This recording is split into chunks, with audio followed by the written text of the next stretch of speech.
Hello students, so in the last lecture we discussed about the application of integration.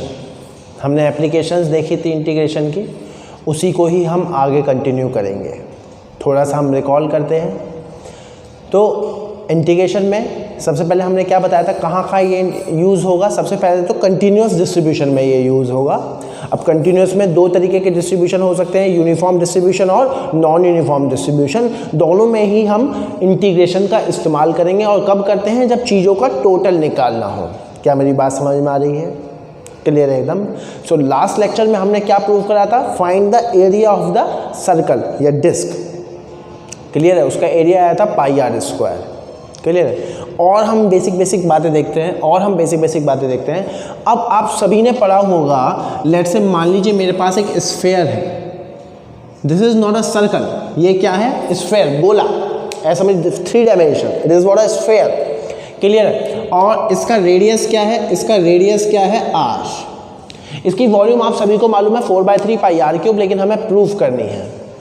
अब ये एक solid sphere, ऐसा मान के चलिए एक सॉलिड स्फेयर है, इसकी वॉल्यूम है 4/3 पाई आर क्यूब. वो हमें प्रूव करनी है यूजिंग इंटीग्रेशन. बहुत तरीके हैं.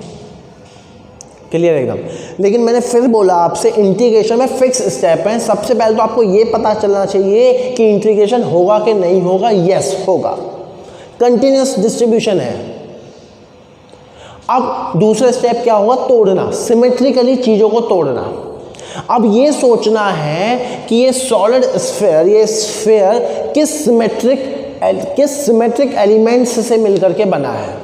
और ये लास्ट लेक्चर में मैंने डिस्कस कर दिया था. लेंथ को तोड़ेंगे एज अ थिकनेस, एरिया को तोड़ेंगे लेंथ इनटू थिकनेस, और वॉल्यूम को तोड़ेंगे एरिया इनटू थिकनेस. तो ये किससे मिलकर के बना है? अगर आप बहुत ध्यान से देखोगे, ये किससे मिलकर के बना है? Infinite number of small spherical shells. small spherical shells with some finite thickness. अब कंफ्यूज मत हो जाना, डायग्राम सेम ही बनेगा. मान लीजिए ये एक स्फेयर बना लिया मैंने, दूसरा गोला. उसका सेंटर से रेडियस है r, और लेट से उसकी थिकनेस कितनी है? लेट से इसकी थिकनेस मैंने कितनी ले ली? dr. कंफ्यूज मत हो जाना, सर्कल की तरह ही है. क्लियर है. 3 डायमेंशनल फिगर है, दिखेगी तो ऐसे ही. एक स्मॉल स्फेयर ले लिया मैंने, जिसका सेंटर से रेडियस कितना है? स्मॉल r, और उसकी स्मॉल थिकनेस कितनी है? dr. अब इस स्मॉल स्फेयर की स्मॉल वॉल्यूम भी होगी. इस स्मॉल स्फेयर की स्मॉल वॉल्यूम भी होगी, dv. अब वॉल्यूम को कैसे तोड़ते हैं? अब मैं प्रूफ नहीं करने जा रहा हूँ. कि final volume minus initial volume और dr स्क्वायर और dr क्यूब को नेगलेक्ट करेंगे, वो सब नहीं करने जा रहा हूँ मैं, क्योंकि मैंने आपको तोड़ने का तरीका समझा दिया. वॉल्यूम को, स्मॉल वॉल्यूम को क्या लिख सकता हूँ मैं? Area, it's area into thickness. इसका एरिया क्या होगा भाई? ये तो सभी को मालूम है. एरिया क्या होगा? 4 पाई आर स्क्वायर, और थिकनेस कितनी है? dr. ये हमने क्या निकाल दिया? Very small volume of this element. और ये एलिमेंट क्या है? ये एलिमेंट क्या है? Spherical shell with radius r and thickness dr. ऐसी कितनी स्फेरिकल शेल्स होंगी? इनफाइनाइट. सभी की कुछ ना कुछ वॉल्यूम होगी. टोटल वॉल्यूम निकालने के लिए क्या करेंगे? उन सभी वॉल्यूम को हम ऐड कर देंगे. लेकिन मैन्युअली ऐसा पॉसिबल नहीं है. और अब अगर मैन्युअली ऐसा पॉसिबल नहीं है, तो हम उस केस में कौन सा टूल यूज करेंगे? Integration with proper limit. That means if you want to calculate the total volume, so हम क्या करेंगे? If you want to calculate the total volume, तो हम क्या करेंगे? Integrate it with proper limit. देखिए 4 पाई को मैंने बाहर निकाल दिया बिकॉज इट इज कांस्टेंट. अब इसको समझिए, व्हाट इज दिस? इसको इंटीग्रेट करने के बाद क्या मिलेगा आपको? Total volume. अब देखिए यहां पर वेरिएबल क्या है? Small r. और स्मॉल r कहां से कहां वेरी करेगा? स्मॉल r कहां से कहां वेरी करेगा? 0 से लेकर के कैपिटल R. सबसे स्मॉलेस्ट स्फेरिकल शेल कहाँ होगी? सेंटर पे. उसका रेडियस क्या होगा? 0. सबसे बिगर स्फेरिकल शेल कहाँ होगी? इसके सरकमफेरेंस पे. उसका रेडियस क्या होगा? Capital R. अब तो सॉल्व करेंगे, आर स्क्वायर का इंटीग्रेशन क्या होगा, एक्स की पावर एन का होता है, एक्स की power N plus one upon N plus one, तो आर स्क्वायर का क्या होगा, आर की power two plus one upon two plus one, that means 4 pi R cube by 3, limits 0 से आर पुट करेंगे, 4 pi R cube by 3 minus 0 cube by 3, तो answer क्या आ गया, 4 by 3 pi R cube, and this is the volume of sphere, you know very well. So देखिए, integration के माध्यम से हम उन सारी चीज़ों को प्रूव भी कर सकते हैं जो हमने पढ़ी हुई। देखिए, इंटीग्रेशन के फिक्स स्टेप हैं। सबसे पहले तो दिमाग में बैठा लीजिए, सबसे पहले तो आपको ये पता चलना चाहिए कि भाई यहाँ इंटीग्रेशन होगा या नहीं होगा। जब ये पता चल गया कि इंटीग्रेशन होगा, उसके बाद तो फिक्स स्टेप है, तोड़ो और जोड़ो। तोड़ेंगे कैसे, सिमेट्रिकली, लेंथ को थिकनेस, एरिया को लेंथ इंटू थिकनेस, वॉल्यूम को एरिया इंटू थिकनेस, सिमेट्रिकली तोड़ना है। और लेना कैसे है, देखिए लास्ट लेक्चर में हमने सीखा था, लेंथ वाला जो रॉड वाला केस था, x पे जाके dx, एरिया वाला लिया था r पे जाके dr, ये बहुत इंपॉर्टेंट लाइन है। यहां पर भी r पे जाके dr थिकनेस की एक शेल, r पे जाके dr थिकनेस की एक शेल। अगर ये सर्कुलर स्ट्रिप, ये सर्कल होती तो r पे जाके dr थिकनेस की एक स्ट्रिप। फिगर दोनों की सेम है, लेकिन ये 3 डायमेंशनल है, और एरिया में क्या होगा, सर्कल के एरिया में 2 डायमेंशनल है। क्या मेरी बात समझ में आ रही है? सो इस तरह से हमने क्या निकाल दिया, वॉल्यूम ऑफ स्फीयर। इसको नोट करिए, आगे और भी देखेंगे चीज़ें ना, और हम इसकी एप्लीकेशंस देखते हैं। लाइक मान लीजिए वी हैव वन डिस्क, हमारे पास एक डिस्क है जिसका रेडियस क्या है, r, क्लियर एकदम। इसका एरिया क्या होता है, पाई आर स्क्वायर, ये हमने प्रूव कर रखा। क्वेश्चन में गिवन है कि यार जो सिग्मा है, सिग्मा क्या होता है, surface mass density, that means mass per unit area. जो इसका सिग्मा है वो स्मॉल r के साथ वेरी कर रहा है, और स्मॉल r क्या है, सेंटर से किसी भी एक पॉइंट की दूरी। और वो कैसे वेरी कर रहा है, लेट्स से सिग्मा बराबर a into r, where a is some constant. a क्या है, सम कांस्टेंट। क्या मेरी बात समझ में आ रही? दैट मीन्स जो सरफेस मास डेंसिटी है इसका सिग्मा, वो क्या है, वो सेंटर से जैसे जैसे आप दूर जा रहे हो, it is keep on increasing. इसका क्या मतलब है भाई, जैसे जैसे आप सेंटर से दूर जाओगे, पर यूनिट एरिया का मास जो है it will increase. That means outer portion इसका भारी होगा as compare to inner portion. और वो पूछ रहा है फाइंड द टोटल मास। अब देखिए बिना इंटीग्रेशन के नहीं होगा, ये बात तय है। और देखो इंटीग्रेशन के फिक्स स्टेप हैं। सबसे पहले देखिए आपको निकालना क्या है, देखो सोचना कैसे, आपको निकालना क्या है, टोटल मास। अब मैंने क्या सोचा कि क्या टोटल मास निकालना है ना, तो मैं डिफरेंशियल मास निकालूं। डिफरेंशियल मास मतलब वेरी स्मॉल मास, किसका, जिससे ये मिलकर के बना है, जिस सिमेट्रिक एलिमेंट से ये मिलकर के बना है, उसका मैं स्मॉल मास निकाल दूं, उसको इंटीग्रेट कर दूं, मुझे टोटल मास मिल जाएगा। तो देखिए वही स्टेप है। ये सबसे पहले ये सोचिए किससे मिलकर के बना है, small small strips, small small strips with variable radius. तो मैंने क्या काम किया, सेंटर से r डिस्टेंस पर जाकर के एक स्मॉल स्ट्रिप ले ली जिसकी थिकनेस कितनी है, dr। सेंटर से r दूरी पर जाकर के एक स्मॉल स्ट्रिप ले ली जिसकी थिकनेस कितनी है, dr। और लास्ट लेक्चर में ही हमने प्रूफ किया था इसका जो स्मॉल एरिया होगा वो कितना होगा। एरिया को कैसे लिखते हैं हम, लेंथ इनटू थिकनेस। इसकी लेंथ क्या होगी, what is the length of this circle, 2 pi r, और इसकी थिकनेस कितनी होगी, dr। तो ये क्या आ गया, small area of this small element. अब मुझे क्या निकालना है, इस स्मॉल एरिया का स्मॉल मास, क्योंकि इसी को मैं इंटीग्रेट करूंगा so that I will get the total मास। अब सिग्मा क्या होता है, mass of 1 square unit area. एक यूनिट एरिया का मास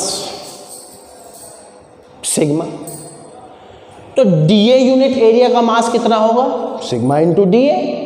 तो डीएम क्या होगा भैया, सिग्मा इंटू डीए। सिग्मा क्या है भाई, 2 pi R into D R, sorry sigma is what A into R और DA is what 2 pi R into D R. थोड़ा सा सॉल्व कर लेते हैं, कांस्टेंट हम बाहर निकाल लेते हैं, तो 2 pi A R square D R, ये क्या निकाला आपने, देखिए small mass, differential mass, very small mass of this small element. और ऐसे ऐसे कितने एलिमेंट होंगे इनफाइनाइट, उन सभी का कुछ ना कुछ मास होगा।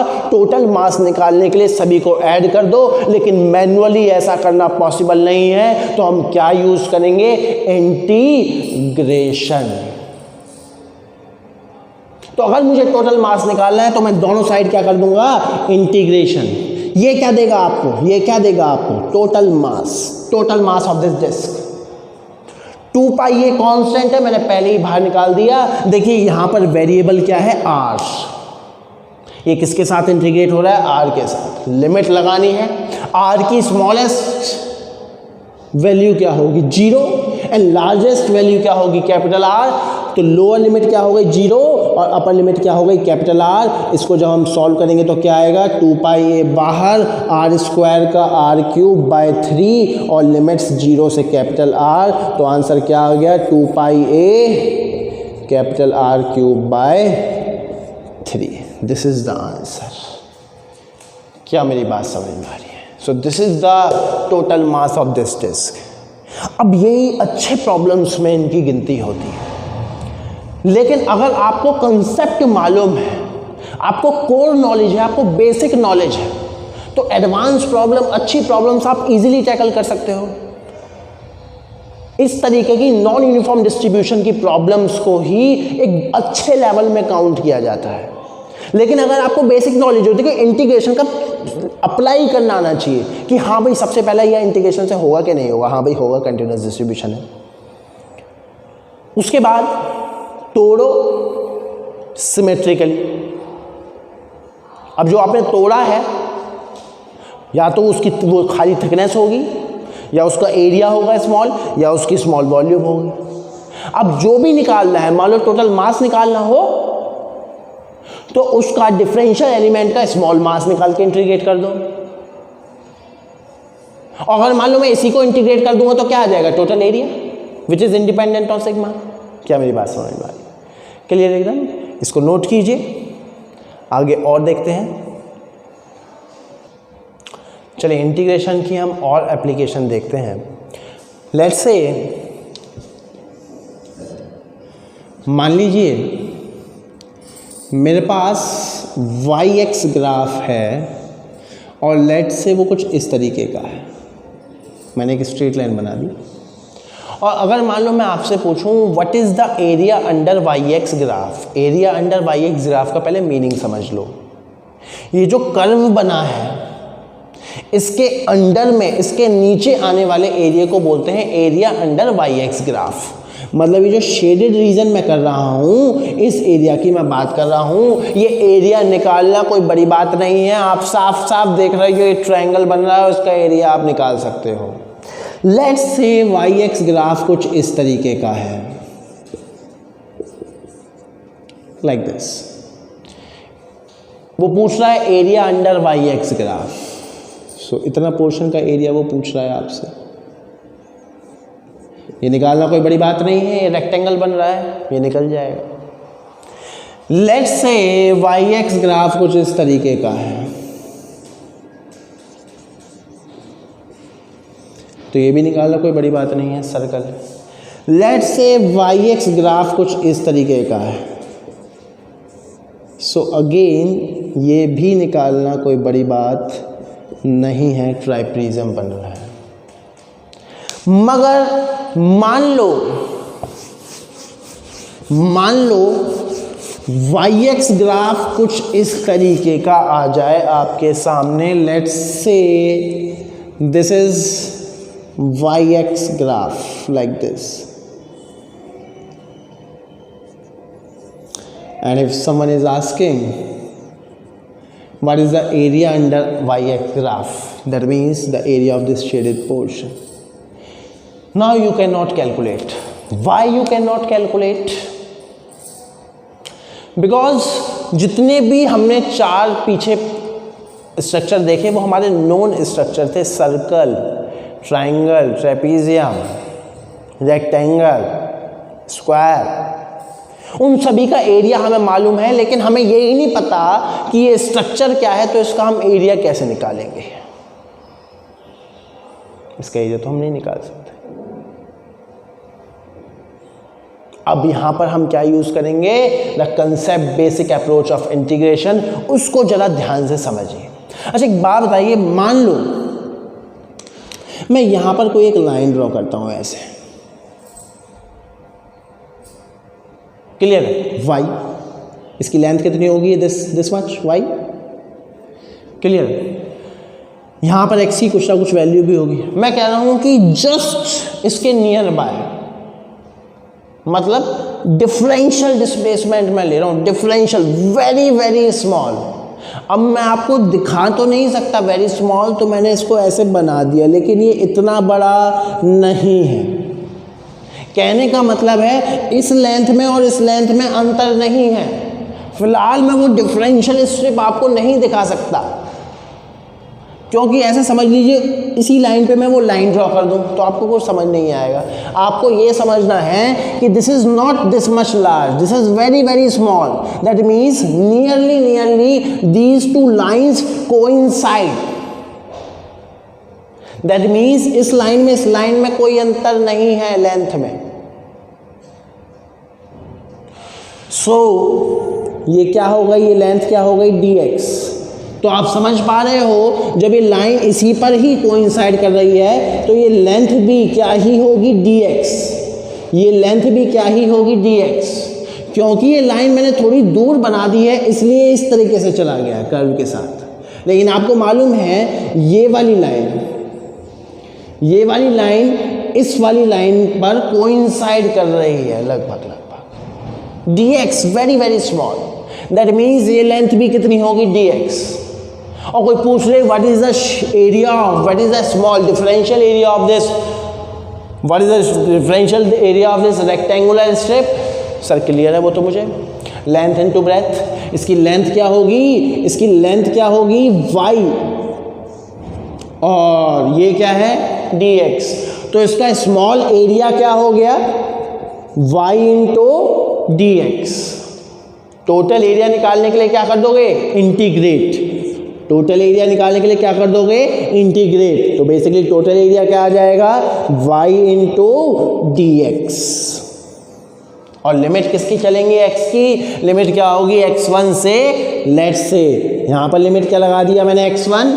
और यहां पर लिमिट क्या लगा दिया मैंने? x2. क्या मेरी बात समझ में आ रही है?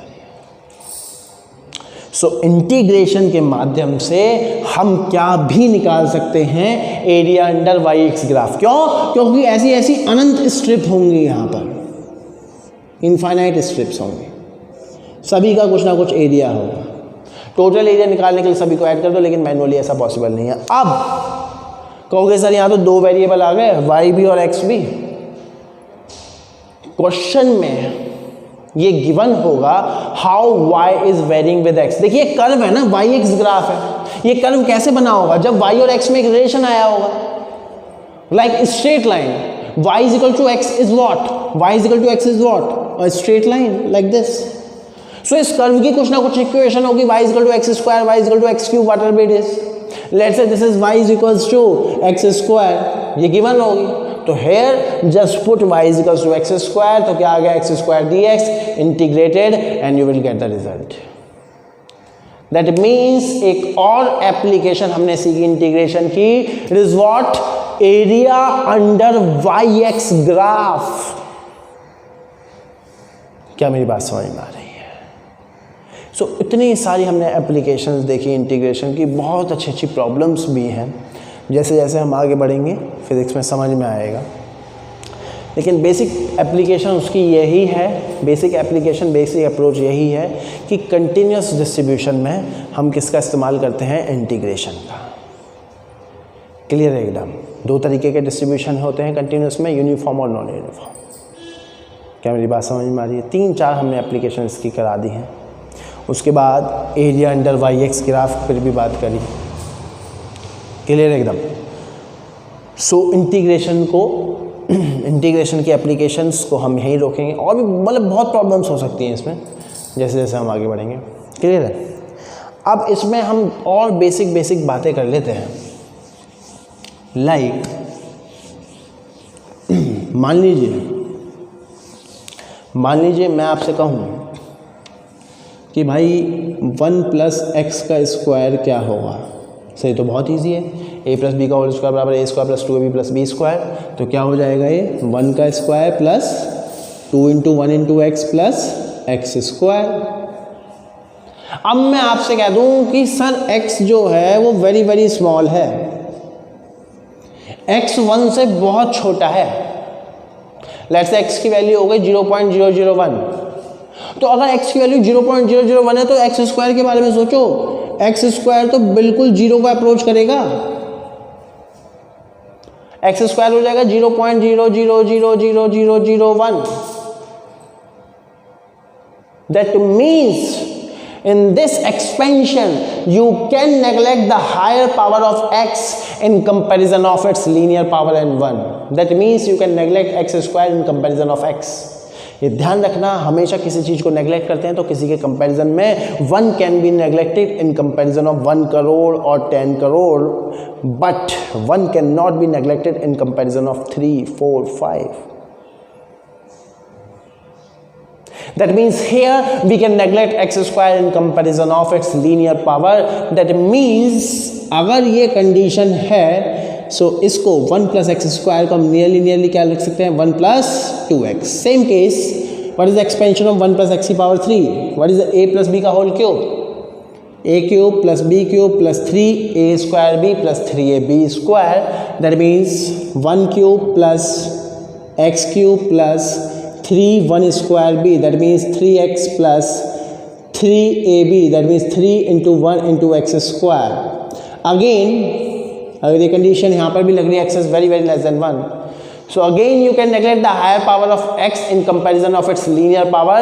That means आप इस टर्म को और इस टर्म को क्या कर दोगे, नेगलेक्ट. That means इसको हम क्या लिख सकते हैं, 1 + 3x. अब आप समझ गए होंगे, अगर मैं इसको जनरलाइज कर दूं दैट मीन्स 1 + x की पावर n, हम इसको नियरली क्या लिख सकते हैं, 1 + nx when x is very very less than 1. बहुत ही इंपॉर्टेंट रिलेशन है, फिजिक्स में कई बार यूज होगा. 1 + x की पावर n को हम लिख सकते हैं 1 + nearly 1 + nx if x is very less than 1. क्या मेरी बात समझ में आ रही है? क्लियर है एकदम. इसको नोट कीजिए ज़रा. हम अपने मैथमेटिकल टूल्स के पोर्शन को यहीं स्टॉप करते हैं. और भी बहुत सारी चीज़ें हैं, लेकिन वो सब चीज़ें इन बिटवीन कवर की जा सकती हैं. क्लियर. बेसिकली हमें जो सीखना था वो था इंटीग्रेशन और डिफरेंशिएशन और ट्रिग्नोमेट्री का थोड़ा सा एडवांस वर्जन. क्लियर है. हमने उसकी एप्लीकेशन सीखी हैं डिफरेंशिएशन इंटीग्रेशन की.